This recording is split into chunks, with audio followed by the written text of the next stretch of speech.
Hello, my name is David, and I'm going to talk about the difference between an independent sample t-test and a repeated measure t-test. So, an independent sample t-test, as you can see, it's usually used to test a hypothesis by comparing the difference between two samples. As you can see here, there are two groups. Group one is composed of all females, and group two is composed of all males. But both of these groups are measuring the scores in a test. So from each group, we will have to find. Oh, before that, we will have to identify or choose an alpha and uh, and a t critical point, so we can measure our t-test. So after we have done that, we will find the mean of group one and group two. And once we have found the mean of the both groups, we will be able to find the sum of squares. And once we have found the sum of squares, we will plug that in into this equation right here, which will give us the variance squared, or the pole variance. And using the pole variance, we will be able to find the standard error of these two groups using this equation right here. And once we have the standard error of the two groups, we will be able to find our t-test value and be able to measure using the t-critical value points that we found prior to this. We will be able to measure our t-test and compare our two groups and see if we accept or deny the null hypothesis. On the other hand, a repeated measure t-test is used to observe the change in a continuous outcome across time or within subjects across two observations. So what this means is that you are not comparing to two different groups, but the same group over time.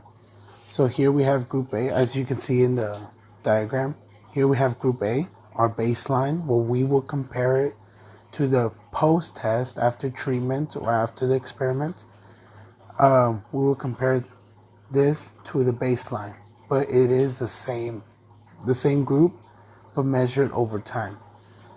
So by finding the values of group one, or before the experiment, the pre experiment, we will find the t-test by using the mean sample and the mean population. And once we have that, we will be able to compare it to the post-test group by using this equation here. Thank you.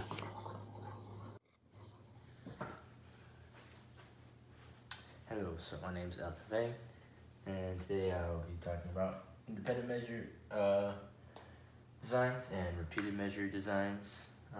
So let's get into it. For independent measure designs, we have two groups, right? We have a control group and we have an experimental group. And for repeated measure designs, the difference is that we have one group this time. And instead of having two groups, we'll have one group that is tested at two separate times. And so for this example, I'll be talking about quarterbacks, high school quarterbacks who don't go through a weightlifting program and those who do go through a weightlifting program. And we want to see if the weightlifting program could help them throw a football further. So essentially what will happen is in group one, we'll have them throw a football, record it. We'll have group two, who has the weightlifting program, throw a football, we'll record it, and we'll see if there's significant differences between the two groups. For independent measures, we will have one group, and we'll test them when they've had no weightlifting experience. We will have them throw footballs, see how far they throw it, and then we'll put them on a weightlifting program after that. And we'll test them a second time, and we will have them throw footballs, see how far they throw it, and see if there's a significant difference between time one and time two. So there's pros and cons to each method. The pros of independent measures is that it's one test, right? So you reduce things such as fatigue because you could get tired from throwing footballs as you do more testing, or get your muscles can be fatigued from the weightlifting um, between the two tests. And another pro is that you can't adapt. You only have one test, so the the groups cannot become adjusted to your exercise or your experiment, your task, whatever you want them to perform. The cons to this method is that it requires a larger sample because you are having two groups of individuals, and so that could that could play a role in like the cost of your experiment. And if you don't have not proper funding, you probably can't get people to come out. You have to get volunteers instead of paying your samples. And it also introduces individual differences, which could be anything as to age, height, weight, gender, if how each quarterback is coached could play a role in how well they throw a football, stuff like that. And so you don't really see that these individual differences being a factor in repeated measures because it actually reduces the individual differences because you have one group. These are the same exact people. They have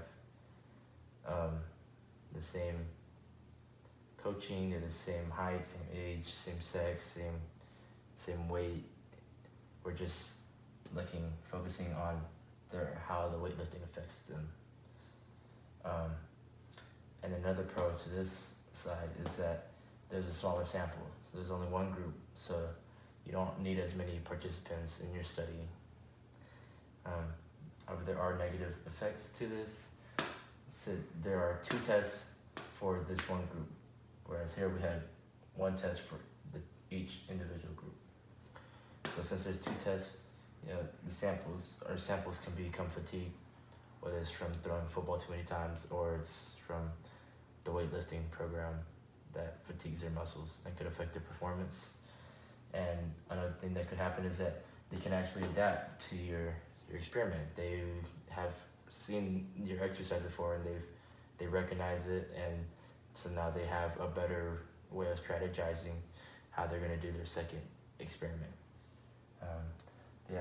So that's basically independent and repeated measure designs.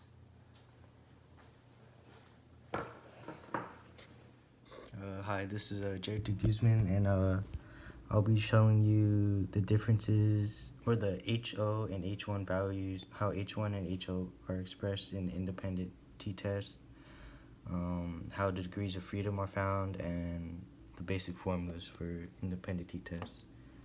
So how HO and H1 are expressed is it's the difference between the population difference, so U1 minus U2, which would be equal to 0 because you want HO to show no effect, and H1 is basically the same thing, but it's not equal to 0, so that would show effect, which matches the things you want for H1 and H0.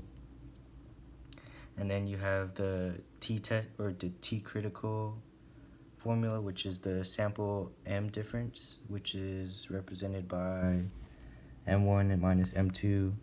And then you have the population mean difference, which is represented by this.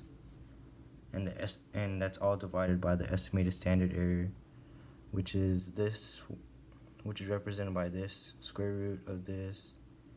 And so this would normally be sample variance of M1 and sample variance of M2.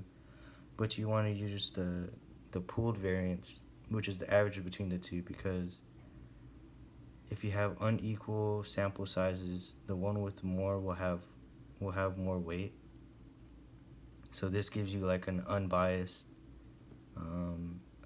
data, and the n's represent the number of participants, and basically That's it.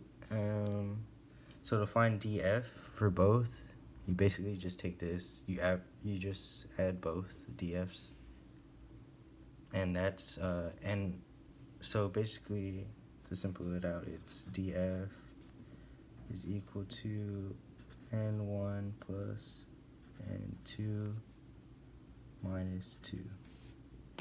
That's how you find df, and this is sum of squares for pooled variance. Thank you.